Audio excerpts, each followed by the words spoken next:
আজ কত বছর হয়ে গেল মাধবী মারা গেছে, কিন্তু সুখদেববাবু আজও যেন তাকে খুঁজে বেড়ান। মাধবীর সঙ্গে দেখা, তার সঙ্গে আলাপ, পরে তার সঙ্গে বিয়ে, নানান রকম সুন্দর মুহূর্ত তার জীবনে এসছে আবার চলেও গেছে। তারই মধ্যে মাধবীর হঠাৎ চলে যাওয়া। মাধবী চলে যাওয়ার পর থেকে সুখদেববাবু আজ প্রায় একাই বলতে গেলে।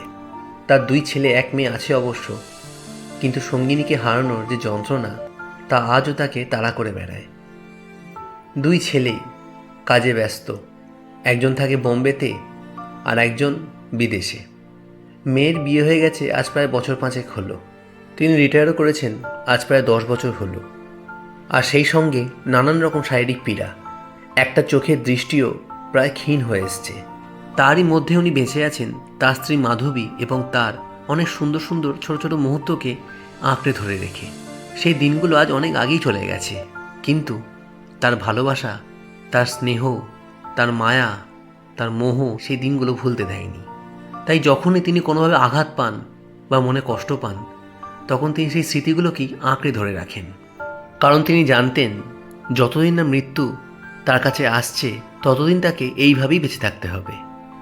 একদিন সকালে ঘুম থেকে উঠে তার মনে হলো ওপরের যে স্টোর রুমটা আছে একটু পরিষ্কার করতে হবে। সেই মতো তিনি সেখানে গিয়ে স্টোর রুমটাকে পরিষ্কার করতে শুরু করলেন। বেশ খানিকক্ষণ বাদে একটা পুরনো অ্যালবাম তিনি পেলেন। অ্যালবামে দেখলেন ফটোগুলো প্রায় ঝাপসা হয়ে গেছে। তিনি একটা একটা করে উল্টে উল্টে দেখছিলেন।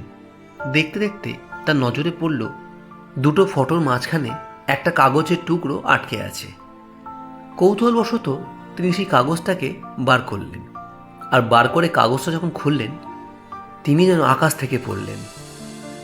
এটা তো তার স্ত্রীর হাতের লেখা।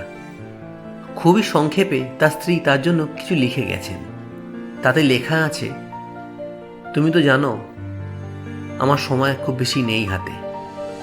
কাল যদি আমি না থাকি, এই চিঠিটাকে আগলে রেখো। এই চিঠিটার মধ্যে দিয়েই আমি তোমার কাছে থাকবো। যখনই মনে হবে আমার কথা, এই চিঠিটাকে তুমি তোমার বুকের কাছে আগলে নিও, আর ভাববে আমি তোমার কাছে আছি, তুমি আমাকেই আগলে নিলে। ইতি, তোমার মাধবী। তার শরীরটা যেন কেঁপে উঠল সেই চিঠিটা পড়ার পর। তার স্ত্রীর হয়েছিল এক দুরারোগ্য ব্যাধি, যার কোনো চিকিৎসা সেভাবে ছিল না। ডাক্তাররা তাকে বলেই দিয়েছিল যে কোনো দিন যে কোনো কিছু হয়ে যেতে পারে। আর ঠিক সেই মতোই একদিন তার স্ত্রী তাকে ছেড়ে চলে যান। তিনি হয়তো জানতেন যে তার চলে যাওয়া সুখদেববাবুর জন্য খুবই কষ্টদায়ক হবে, তাই হয়তো তিনি এই চিঠিটা লিখে গেছিলেন। কিন্তু দুর্ভাগ্যবশত এই চিঠিটা এতদিন সুখদেববাবু খুঁজে পাননি। আজ এত বছর পর উনি চিঠিটা খুঁজে পেলেন, তার স্ত্রীর শেষ চিঠি।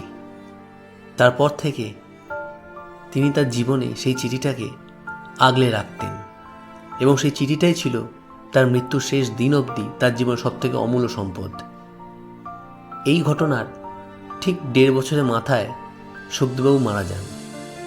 মারা যাওয়ার আগে তার মেয়েকে তিনি জানান, তোর মায়ের একটা চিঠি আমার কাছে আছে, আমি যখন মারা যাব আমার বুক পকেটে ওই চিঠিটা দিয়ে দিস, এবং শেষ অবধি ওই চিঠিটা আমার থেকে বার করিস না, আমি ওইটা নিয়েই যেতে চাই।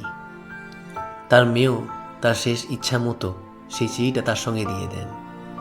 সেই শেষ চিঠি ছিল তার জীবনের শেষ সঙ্গী।